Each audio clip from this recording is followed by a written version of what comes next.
Day 128 of our journey through the Bible.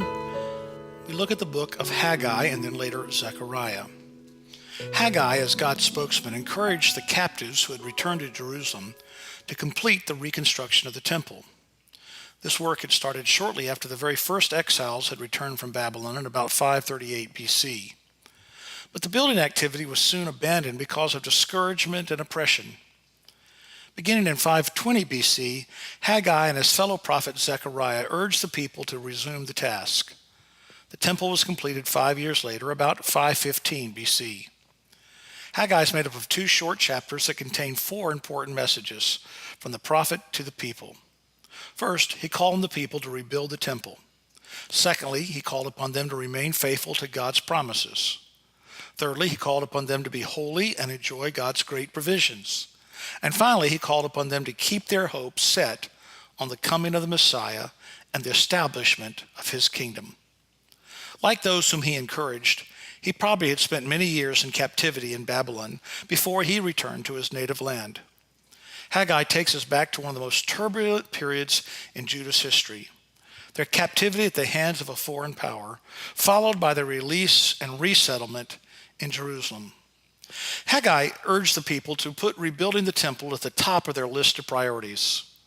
This shows that authentic worship is a very important matter, for the rebuilt temple in Jerusalem was important as a place of worship and sacrifice. The book of Haggai ends with a beautiful promise of the coming of the Messiah. Meanwhile, God's special servant Zerubbabel was to serve as a signet ring, a sign or promise of the glorious days to come. As the Jewish governor of Jerusalem, under appointment by the Persians, Zerubbabel showed that there was hope for the full restoration of God's covenant people in their native land. Zechariah is a very significant book for those who want to learn about the events that are still future in our own time. There seems to be a close connection between the 8 visions he has about the future and the writings you'll read in the book of Revelation. Zechariah saw many details that are about both the first and the second comings of Jesus Christ. These include the betrayal of Jesus for 30 pieces of silver, and also the promise of the return of Israel to the promised land. This book contains 8 specific references to Messiah in its brief 14 chapters.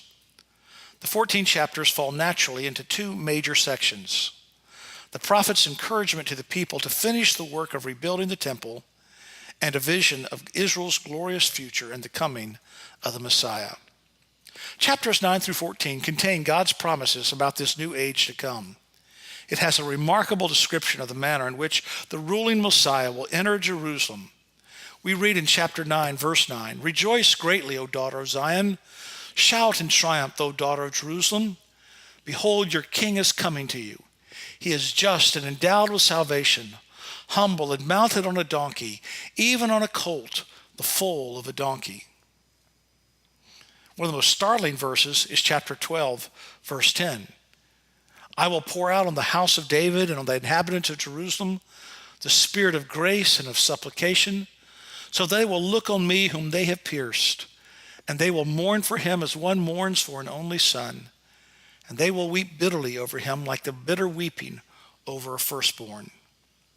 And speaking through the prophet Zechariah, the Lord identifies himself as the one who will be pierced. You can indeed spend many fascinating hours in this wonderful book. Let me finish today by reading again from Haggai, chapter 1. I begin with verse 7. "Thus says the Lord of hosts, consider your ways. Go up to the mountains, bring wood, and rebuild the temple, that you may be pleased with it and be glorified, says the Lord. You look for much, but behold, it comes to little. When you bring it home, I blow it away. Why? Declares the Lord of hosts. Because of my house which lies desolate, while each of you runs to his own house.